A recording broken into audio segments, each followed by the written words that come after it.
ቃሏን ካላከበረች በእርሷ ምትክ እኔን ምርኮኛ አድርገህ ውሰደኝ ብለው ከሰው ልጅ አስተሳሰብ በላይ በሆነ የፍቅርና የእዝነት ጥግን ባሳየ የዋስትና ቃል ንግግራቸውን ቋጩ።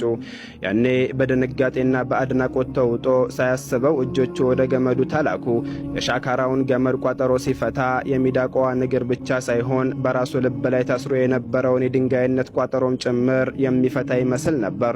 ያኔ ገመዱ እንደተፈታ ሚዳቋዋ ለአፍታ ሳትቆም በነጻነትና በእናትነት ጉጉት ተገፍታ እንደተወረወረ ቀስት ከቦታው ተስፈንጥራ አቧራውን እያቦነነች ልጆቿ ወዳሉበት አቅጣጫ በከፍተኛ ፍጥነት ተፈተለከች።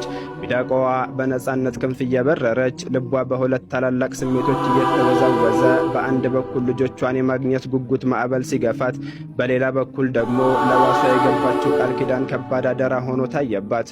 በመጨረሻም ልጆቿ ወደሚገኙበት የተደበቀ ስፍራ ስትደርስ በረሃብ የከሱ በናፍቆት የደከሙ ግልገሎቿ በተስፋ መቁረጥ ጥላ ስር ተኮራምተው ነበር። ያኔ ግልገሎቹም የእናታቸውን መምጣት ሲያዩ የደከሙና የተንቀጠቀጡ እግሮቻቸውን ቀና እያደረጉ በደስታና በልሆሳስ ድምፅ ሲንጫጩ፣ እርሷን በናፍቆት የተሰነጠቀውን ልቧን ለማከም እየጣረች ወደ እነርሱ ቀርባ ያጋቱ ጡቶቿን ስታቀርብላቸው የሆነው ነገር ከተፈጥሮ ሕግ ውጭ ነበር። ግልገሎቹ በእናታቸው አካል ላይ ቀርበው ከመጥባት ይልቅ ራሳቸውን ወደ ኋላ ፈገፈጉ። እናታቸውን በሚገርም ብስለትና ጥበብ በተሞላ ዓይን እየተመለከቱ አንደበት በሌለው አንደበታቸው ልብ በሚረዳው ቋንቋ እንዲህ አሉ። ውድ እናታችን ሆይ፣ እርግጥ ነው ያንቺን ወተት መጠጣት ለኛ ሕይወት ነው።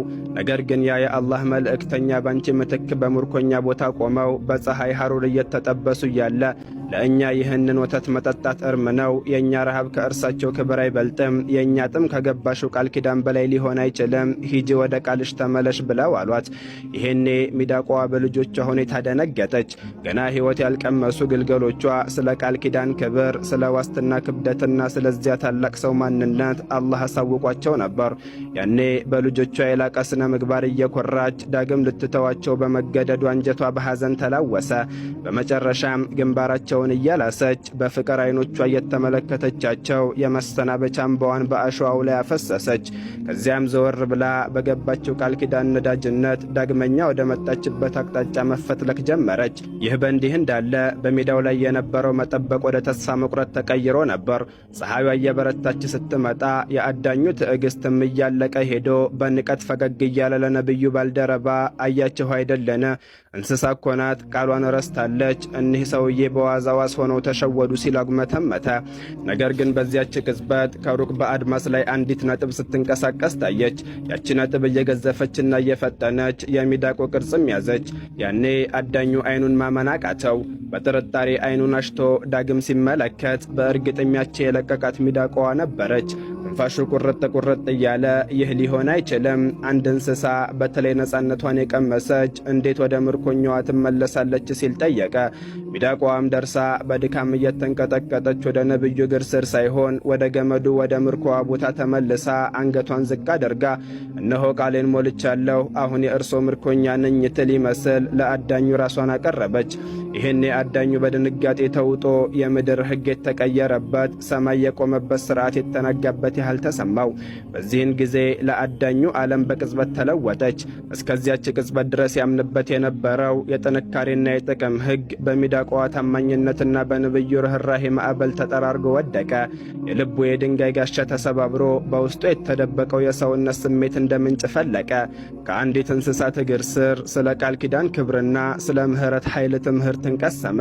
በዚህን ጊዜ ዓይኖቹ በሚዳቋዋና በነቢዩ ዓለይሂ ሰላቱ ወሰላም መካከል ሲመላለሱ አንደኛዋ ምንም የማትናገር እንስሳ ሆና ሳለ ለቃሏ ታማኝ ሆና ከነጻነት ወደ ምርኮ የተመለሰች፣ ሌላኛው ደግሞ ለማያውቃት እንስሳ ሲሉ ክብራቸውንና ነጻነታቸውን አሳልፈው የሰጡ ታላቅ ሰው ሆነው ተመለከተ። ይህ ከሰው ልጆች የርኅራኄ አቅም በላይ ከምድራዊ ሕግጋት የላቀ መለኮታዊ ክስተት መሆኑንም ተረዳ። ይህ ሰው ተራ ሰው ሳይሆን ከምድርና ሰማያት ፈጣሪ የተላከ የእዝነት መልእክተኛ መሆን እንዳለበት ልቦ ያለ ጥርጣሬ መሰከረ። ታዲያ በድንጋጤና በአድናቆት እየተንቀጠቀጠ ከእግራቸው ስር ተንበርክኮ ዓይኖቹ በእንባ እየታጠቡ ድምፁ በስሜት ታንቆ አንተ ታላቅ ሰው ሆይ፣ ዛሬ ባንተ ምክንያት የማላውቀውን አይቻለሁ፣ ያልሰማሁትንም ሰምቻለሁ።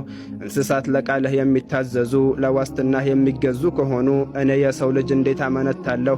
እመሰክራለሁ ከአንድ አላህ በስተቀር በእውነት የሚመለክ አምላክ የለም፣ እርሱም የአላህ መልእክተኛ መሆኑን እመሰክራለሁ። አሽሀዱ አን ላ ኢላሃ ኢለላህ ወአሽሀዱ አነከ ረሱሉላህ በማለት መሰከረ። ከዚያም በፍጥነት ወደ ሚዳቋዋ ዞሮ በክብርና በርህራሄ የገመዱን የመጨረሻ ቋጠሮ ፈቶ አንቺ የተባረክሽ ፍጡር ሆይ ሂጂ፣ በነጻነት ወደ ልጆችሽ ተመለሺ። አንቺም ምስክር ነሽ፣ ዋስሽም የዓለማት እዝነት ናቸው። በእርሳቸው ምክንያት በዚህች ሰዓት ቃል እገባለሁ የህጄ ዳግም በንጹሐን ፍጡራን ላይ አይነሳም። ከአሁኑ በኋላ ማንንም እንስሳት አላደንም ብሎ አለ።